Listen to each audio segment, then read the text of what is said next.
राजधानी लखनऊ में कुकरैल नदी के किनारे बसे अकबर नगर में करीब 1500 से ज्यादा मकानों को एलडीए की ओर से अवैध बताकर ध्वस्तीकरण की कार्रवाई की गई थी। लखनऊ विकास प्राधिकरण ने अकबर नगर के लोगों को वसंत कुंज योजना में बने प्रधानमंत्री आवास योजना में विस्थापित कर दिया था। हालांकि विस्थापित होने के बाद वहां लोगों को पानी, बिजली, रोजगार समेत कई समस्याओं का सामना करना पड़ रहा है। इस मुद्दे को मंगलवार को विधानमंडल के मानसून सत्र के दौरान सपा विधायक रविदास मेहरोत्रा ने मुख्यमंत्री योगी आदित्यनाथ के सामने उठाया। सपा विधायक ने जिन समस्याओं के बारे में सदन में बताया, उन समस्याओं पर विस्थापितों के मुंह से सुनिए कि आखिर वो सब कितनी समस्याओं से जूझ रहे हैं और उन पर क्या संकट छाया है। लोकसभा चुनाव के बाद मान्यवर यहाँ अकबर नगर बस्ती है। उस अकबर नगर बस्ती में 1008-10 मकान थे। उन सारे मकानों को और इस 10 दुकानें थी, उनको ध्वस्त कर दिया गया। मंजू सिवाच उनको वहां पर बच्चे और महिलाएं चीखती रही, चिल्लाती रही, लेकिन उनकी कोई बात नहीं सुनी गई और उनके मकानों को ध्वस्त करने का काम किया गया। मकानों के साथ साथ अध्यक्ष जी, वहां पर 3 मस्जिदें और 2 मदरसों को भी ध्वस्त कर दिया गया।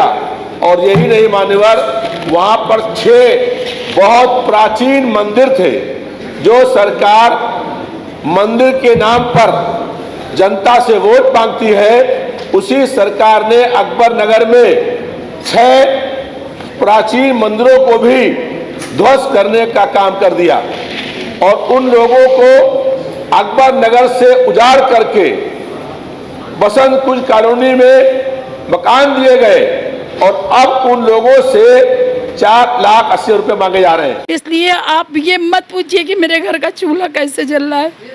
इसके लिए हम नहीं बता सकते कि हम लोग किस तरह से चूल्हा जला रहे हो, किस तरह से अपना पेट भर रहे हो। यहाँ पर कोई चीज़ नहीं, सब्जी वाले आते हैं, हमारे पास इतने पैसे नहीं है कि हम इतनी सब्जी खरीद लगे।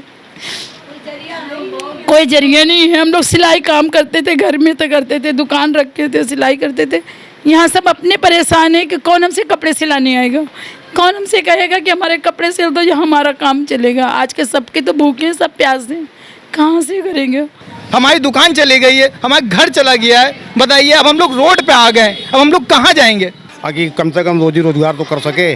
कोई भी इस समय आमदनी नहीं रह गई अब, और कहाँ जाके आदमी काम करेगा। यहाँ ना कोई साधन भी नहीं है जाने का, बस से या कुछ भी। उसके बाद दुकान के ऊपर, एक दुकान के ऊपर 4 लड़के काम करते थे, वो भी बेचारे बेरोजगार हो गए। कहाँ से खाएंगे, कहाँ से कमाएंगे। भाई योगी जी से यही कहना है कि जो दुकानदारों को दुकान दे दें, जो मकान वालों का है उसी जैसे यहाँ बना के दिए वैसे वहाँ बना के दे दें। जो यहाँ किस्तें लेंगे वही किस्तें वहाँ ले लें। वहाँ ना पीने के पानी की व्यवस्था है, ना वहाँ शौचालय की व्यवस्था है, ना बिजली की व्यवस्था है, और दूर दूर तक कहीं कोई भी ना कोई दुकान है, ना कोई स्कूल है।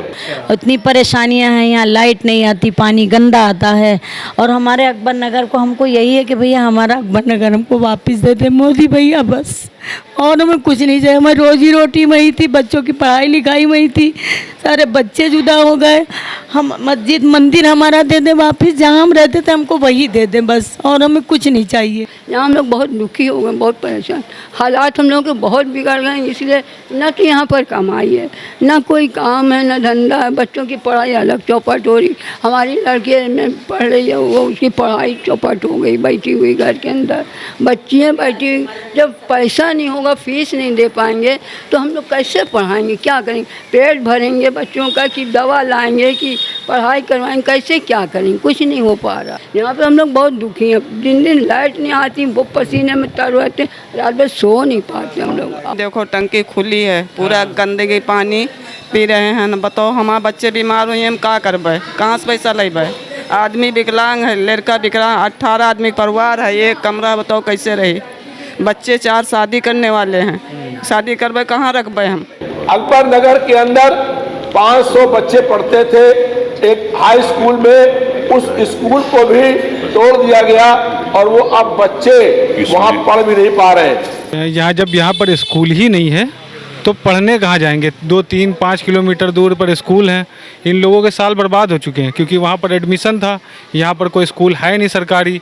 इनके पास, इनके घर वालों के पास इनकम नहीं है कि प्राइवेट स्कूल जो 3-4 किलोमीटर की रेंज में है वहाँ पर लिखा सकें।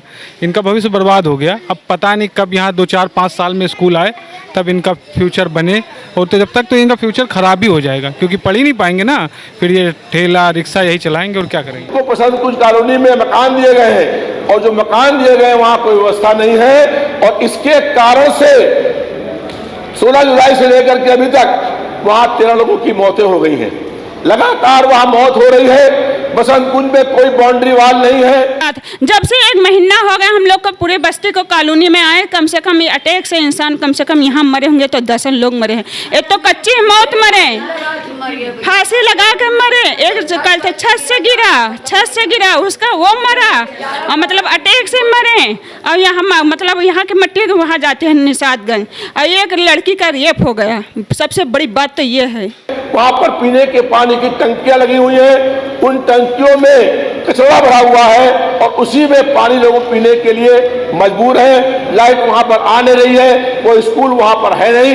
तो इस तरीके से जो लखनऊ शहर के अंदर मलिन बस्तियों को, गरीब लोगों को जो उजाड़ने की कार्रवाइयां हो रही है, मान्यवर आपसे अनुरोध है कि तत्काल रूप से ये कार्रवाई रुकवाई जाए। पानी पी रहे हैं, वो पानी तो आप जाके टंकियाँ खोल के देख लीजिए, टंकियों पे कोई ढक्कन नहीं है, सिर्फ बोतलें हैं, गंदा पानी है। मजदूर जो काम कर रहे हैं शराब पीते हैं, बोतलें उसमें डाल दी हैं, वो पानी हम लोग पी रहे हैं।